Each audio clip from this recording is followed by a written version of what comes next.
Momento Papo de Mãe. Nossa conversa hoje é sobre o enredo das histórias infantis. O que deve ter nos livros para atrair as crianças? E será que a gente, às vezes, tem que fazer uma adaptação de acordo com a fase dos pequenos? Alguns contos de fadas têm situações muitas vezes trágicas, como a morte da mãe, ou assustadoras, com bruxas e monstros. Mas nada disso é à toa, existe um porquê.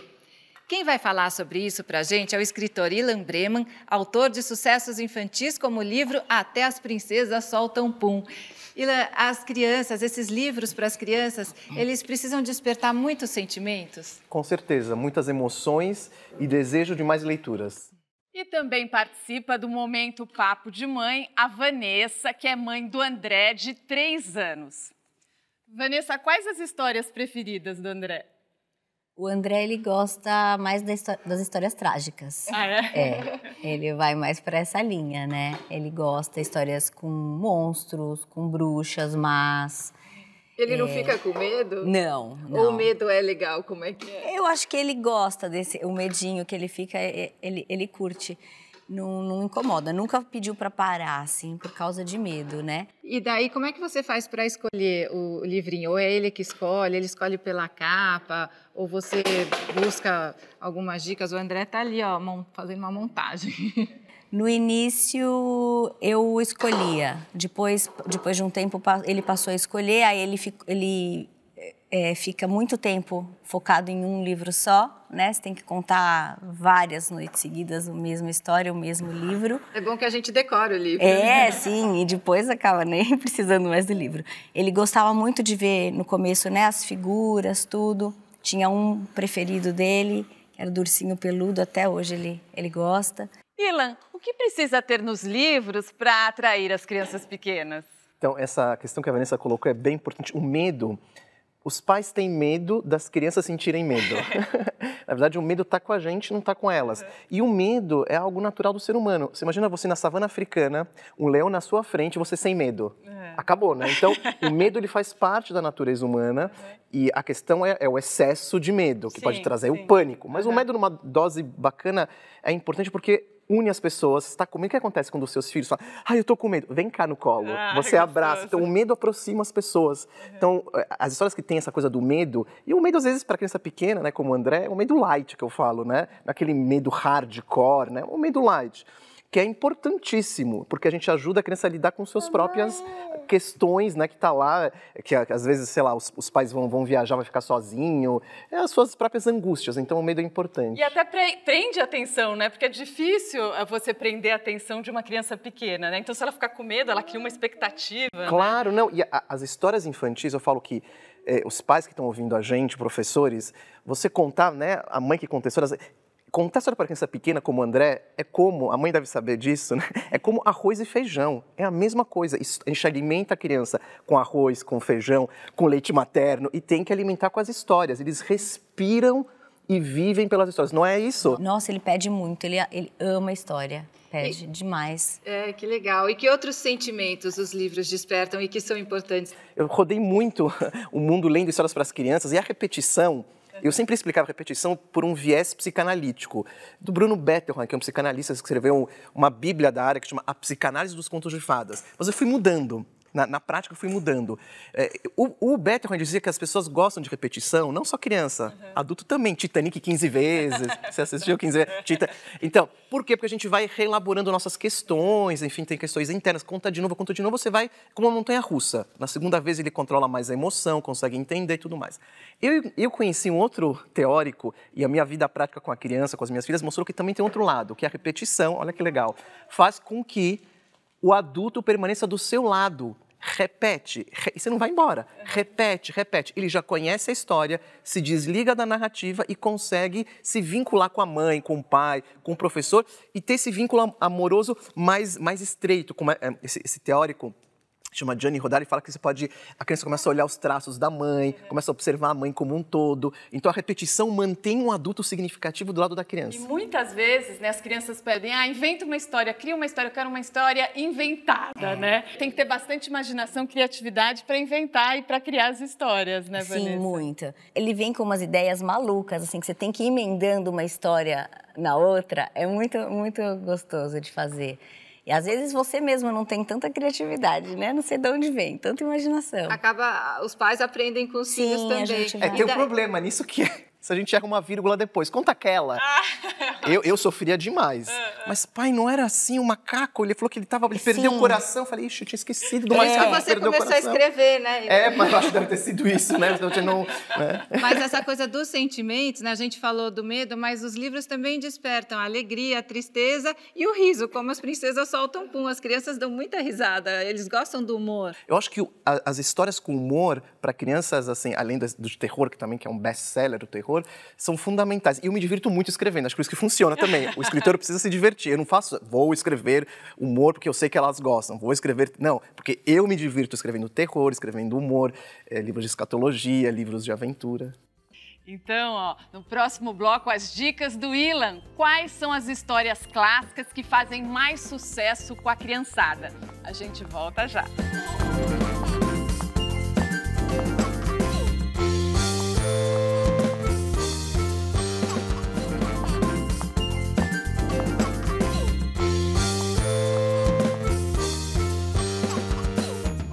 Papo de Mãe está de volta. Ilan, eu conheci uma mãe que não lia história de bruxa nenhuma para a filha até fazer os 3 anos. E a menina só foi para a escola aos 3 anos. E na escolinha as crianças falavam de bruxa e ela ficava fora da conversa porque ela não sabia do que se tratava, né? Quer dizer, a mãe certamente fez achando que estava fazendo um bem para a criança, mas isso é necessário? Ou também não dá para poupar os filhos de tudo, né? Assim, a bruxa, na verdade, ela está dentro e não fora. A bruxa é a representação para a criança do obstáculo, da dificuldade. Isso é uma coisa meio já conhecida há milênios, né?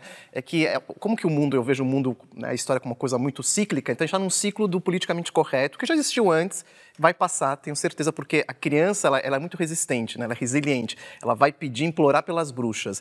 Então, eu falo muito, muito a relação da criança com a limpeza, por exemplo. Aqueles pais muito histéricos com a limpeza, passa querosene na mão da criança. O que acontece normalmente com a criança? Ela vira alérgica, não tem resistência. Qualquer médico vai te confirmar isso, né?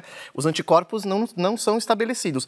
Para a literatura, para a imaginação, é a mesma coisa. Se essa mãe tira a bruxa, que não é por mal, eu sei que não é por mal, mas se ela tira essa bruxa, tira os medos, as dificuldades, os anticorpos simbólicos vão embora. Então, ela está despreparada para a vida, para o futuro. Então, é importante, de novo, claro, com bom senso, não precisa aquela bruxa de Blair para criança de 3 anos. As bruxas dos contos de fadas são bruxas que têm a ver com isso, lights, né? Mas, por exemplo, né, a história do Chapeuzinho Vermelho, Sim. né? Eu já ouvi muito, não sei se você em casa já escutou também, de mães e pais que tiram o trecho da história que o lobo mau comeu a vovozinha. Tudo bem deixar? Ele esconde no armário ou ele come a vovozinha? Não, pelo amor de Deus, que ele come a vovozinha, abre a barriga, é a parte que eles mais querem. Quando você reúne criança, faz esse teste, o pessoal que está ouvindo a gente, faz esse teste. Reúne crianças de 4, 5 anos, 7 anos, o que vocês querem ouvir? Eles vão falar assim, 90% das vezes, história de terror. 2 hipóteses, ou eles são psicopatas, ou eles precisam do terror para falar do terror interno. Uhum. É claro que é a segunda opção. Na minha casa era assim e no mundo há milênios é assim. Então pode deixar a vovó. Você já teve alguma dúvida em relação a isso, Vanessa?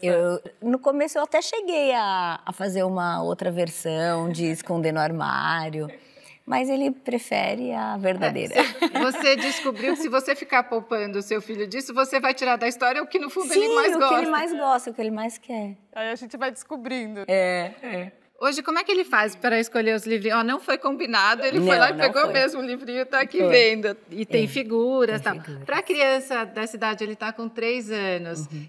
Quando ele vai escolher, ele escolhe muito pelas figuras. Sim, muito pelas figuras, né? É o que chama mais atenção. Mas sempre perguntando, tem bruxa? A bruxa é má ou a bruxa é boazinha? Para as crianças menores, né, os livros têm textos mais curtos, mais ilustrações, né? Isso se chama álbum ilustrado, assim, teoricamente. É o álbum ilustrado para criança pequena da idade do André. E a ilustração tem um teórico já falecido, chama Paul Zumthor, que dizia que as ilustrações são índices de oralidade, são os contadores de histórias dentro do livro. A criança não sabe ler, mas tem ilustração para contar a história. Então, muita criança acompanha a história com as ilustrações. Livro para criança do André com 3 anos tem obras-primas de ilustração, de projeto gráfico. Eu, quando faço os meus livros, eu penso nisso como um todo. Você tem livros só com ilustrações, né? Também tem um roteiro, um enredo ali, não é? Marina, você sabe que tem um menosprezo ainda pelo livro só de imagem, porque alguns professores, por exemplo, olha lá professores, né? Falam assim, mas não tem texto. Gente, é como a gente... Você não vai mais para o museu. Não vai mais ver pintura em museu. Eu amo museu, Então não vai mais para museu. Então, a ilustração é um texto através de imagem, conta uma história. E como eu não sei desenhar nada, o que eu faço? Eu amo a arte, então eu vou procurar os melhores ilustradores do mundo para fazerem essas histórias. Então, às vezes, vem uma história na minha cabeça sem texto. Aí eu chamo companheiros que fazem essa ilustração, eu vou fazendo como se fosse mesmo uma direção de arte. E tem muitos clássicos ainda que fazem bastante sucesso, né, Vanessa? Quais clássicos que ele gosta, além do Chapeuzinho Vermelho? Os Três Porquinhos, sem dúvida. São os dois que ele mais gosta, é o Chapeuzinho e os Três Porquinhos. Esses clássicos sempre fizeram e vão fazer sucesso. E por quê, Ilan? Eles têm um componente, eu falo, é que nem uma cebola o conto, né? Esses contos populares, contos de fadas, é como uma cebola, tem várias camadas. Normalmente a gente consegue só olhar assim, esse desprezo pelas bruxas, tem a ver com isso, você vê só a primeira camada, são várias camadas. E são histórias ancestrais, elas foram se transformando, mesmo os Três Porquinhos, a Chapeuzinho, a Branca de Neve, a Cinderela, lá no passado eram mitos e que foram virando no mundo das cidades, urbano, foram virando os contos de fadas. E você começou a escrever contando histórias para suas filhas ou você já escrevia antes? Não, eu já escrevi antes, assim, a minha história com as histórias, assim, eu tinha 18 anos, estava numa escola, um projeto de educação, estagiário sofre, né? Você sabe, né? Então, aí eu estava lá, o professor falou assim, primeiro dia de trabalho, aí, Ilan, eu vou tomar um café, cuida das crianças de 3 anos, 3, 4 anos. Eu falei, meu Deus, pânico. Falei, o que eu faço? Só olha. Aí comecei a olhar as crianças e rezando que não se aproximem, que não se aproximem. O que aconteceu? Se aproximaram. 3. Ilan, conta uma história, eu respondi. Tremendo, não sei. Aí a menina me olhou assim, uma menina falou assim, então o que você está fazendo aqui, né, com criança pequena? Aí eu falei, mas não sei mesmo. Ela falou, ela me transformou num escritor com 18 anos, falou, inventa. Eu acho que inventa, eu acho que eu consigo, senta. Sentaram os 3, comecei a inventar uma história. Eram 3 crianças, eu pisquei 5 minutos depois, eu abri, eram 6 crianças. O milagre da multiplicação. Contando histórias e elas se aproximando. E aí começou tudo aí, com 18 anos. E essa história virou livro? Virou livro. Ai, que legal. Como que chama? O Pó do Crescimento. E As Princesas Soltam Pum já foi traduzido em quantas línguas? 14. E aí a protagonista é a Laura. É a que Laura, é o nome da minha filha. Que é o nome da sua filha. E tem mais um aqui pra gente mostrar, né? Que é Saci, a Origem. Isso, Saci, a Origem é um conto popular, é uma adaptação, que um dia eu acordei e falei, não sei se vocês sabiam disso, mas eu falei assim, por que o Saci não tem uma perna? Ninguém contou isso pra mim. Eu falei, vou buscar a resposta. Ninguém sabia. Busquei e encontrei a resposta antiga numa pesquisa que eu fiz. Por que ele não tem uma perna? Vocês querem saber por quê? Sim, né? Vão ter que descobrir no livro. Porque, ó... Curiosidade é uma coisa legal, né? Pra formar leitores. Ilan, obrigada pela participação aqui no Momento Papo de Mãe. Eu agradeço. Vanessa, muito obrigada pela sua presença e pela presença do André. Obrigada.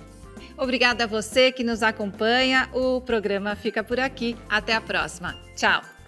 Até, a gente se vê.